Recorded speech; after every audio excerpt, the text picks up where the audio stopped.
doing, India? How you doing? I'm doing all right. Now from the sounds of you, all right. It seems like it's something that's bothering you that you just don't want to tell me as of right now. So could you tell me about your day and what's been going on with you today? It's been a alright day. I'm just doing my normal routines. Remember I told you that I just moved to my own apartment. I always been staying with somebody, and I'm just still having problems of being alone. And the people that I used to stay with, they gone. Like they passed away last year. So I'm still having problems of being alone. Okay, okay. And so, all right. So how have you been dealing with that lately? I just keep myself busy. Like I just go hang out with my friends, or I just started working out, so I go to the gym now. I just be outside or take my nieces and nephews somewhere out to eat. I just avoid going home. So pretty much you telling me you just really haven't dealt with the realities of the passing of your two loved ones. Right. Okay, okay. So let me ask you this. What is your train of thought when you sitting down by yourself and you have the time to just think about them? What is that process like? It's not good. It's not good. When I start at first, when I start to think of them, I just like smile because think about the memories. But now I'm alone. I'm like, man, I'm used to fussing at this or talking to her, and sometimes I catch myself saying her name when I'm home alone. And I'm like, man, like, I don't know what I'm gonna do, how I'm gonna do this. I just got my own apartment, which I needed it because, I'm grown. Mm-hmm. So it's not good. Let's talk about your loved one that's passed. Okay, you all had a pretty good relationship. Yes, we did. Yeah, everybody thought that she was my little sister or my daughter. The way I treated her, her mom better wasn't at home, but her mom passed away too. They passed away 6 months apart. So me and her mom was real tight. We was close.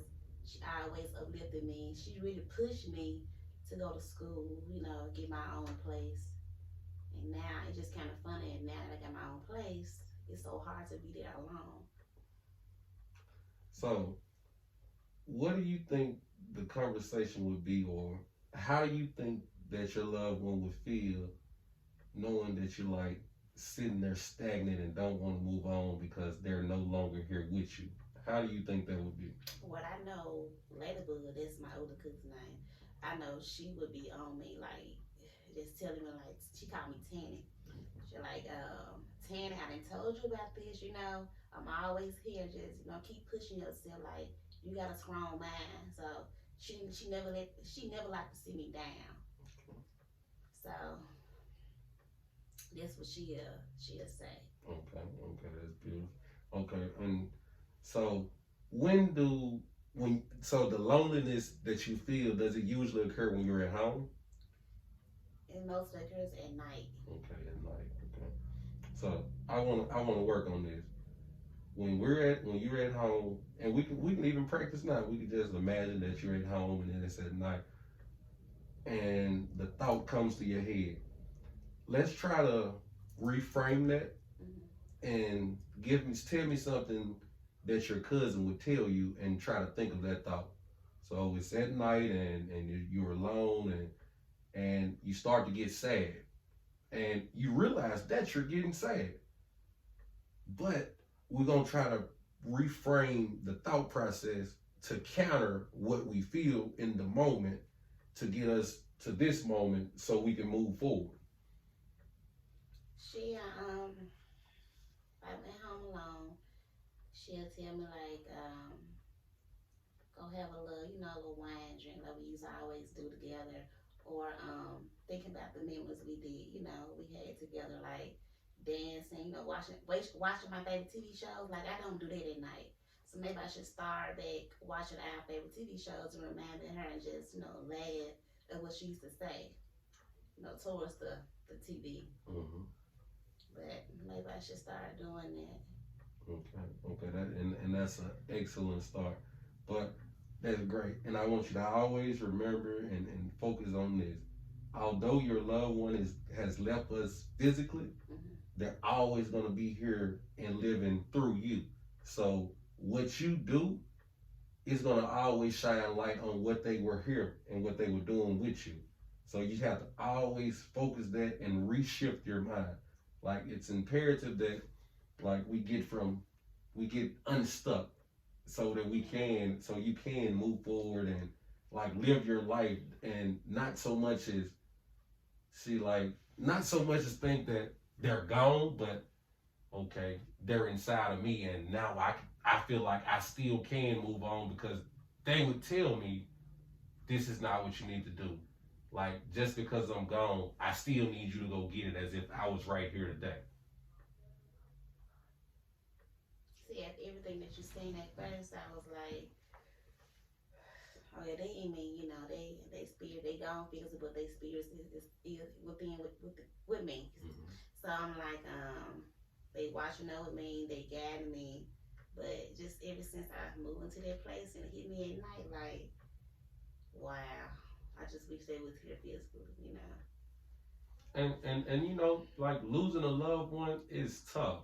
Like I know it. I've been through it. I remember a woman by the name of Lalitha Burke. She died. We were really close. She was like an older sister to me, and she was driving home, went around a curve, and she lost control of the car, and she died. And I tell you, like it hurt. It hurt me really bad. I was sad. I was alone.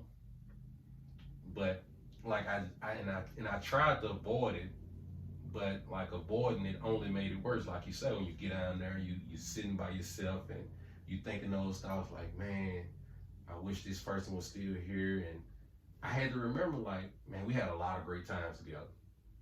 Like she always encouraged me, and just like you say your family did, like they're gonna always encourage you. They're gonna always be here on the inside of you.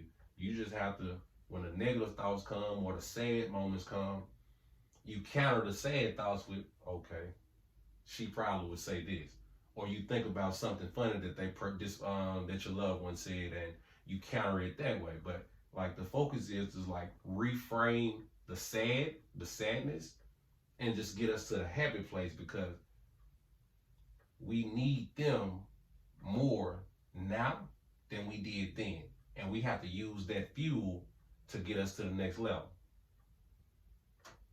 So you think you can work on that for me? Yeah, I can definitely work on that. Okay, now I'm gonna give you a homework assignment. Now your homework assignment, I need you to write down at least 5 good memories that you all had.